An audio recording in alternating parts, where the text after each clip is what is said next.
साम्राज्य, सामान्यांचा असामान्य आवाज। वळसंग पोलीस ठाणे येथे NDPS ॲक्ट 1985 कलम 8क20ब2ब प्रमाणे गुन्हा दाखल करण्यात आलेला होता। दिनांक 2 मार्च 2026 रोजी रात्री 9:05 मौजे धोत्री तालुका दक्षिण सोलापूर येथील शेती गट नंबर 224 मध्ये आरोपी रामचंद्र मारुती गायकवाड वय 34 राहणार धोत्री तालुका दक्षिण सोलापूर याने बेकायदेशीररित्या गांजा पिकाची लागवड केल्याचे निष्पन्न झाले।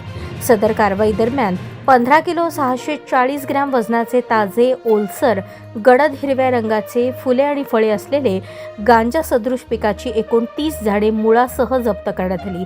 सदर मुद्देमालाची अंदाजे किंमत 3,12,800 रुपये इतकी आहे। जप्त मुद्देमाल पंच व राजपत्रित अधिकारी यांच्या उपस्थितीत नियमानुसार सील करून ताब्यात घेण्यात आला। तसेच फॉरेन्सिक तपासणीसाठी झाडांच्या मुळाशी असलेली माती नमुना माती जप्त करण्यात आली। सदर प्रकरणी आरोपीस 3 मार्च 2026 रोजी अटक करण्यात आली असून पुढील तपास सुरू आहे। सदर कारवाई पोलीस अधीक्षक अतुल कुलकर्णी, अपर पोलीस अधीक्षक प्रीतम यावलकर यांच्या मार्गदर्शनाखाली उपविभागीय पोलीस अधिकारी यामावार आणि पोलीस निरीक्षक डोंगरे तसेच वळसंग पोलीस स्टेशनकडील स्टाफ यांनी पार पाडली। गुन्ह्याचा पुढील तपास PSI कांबळे करत आहेत।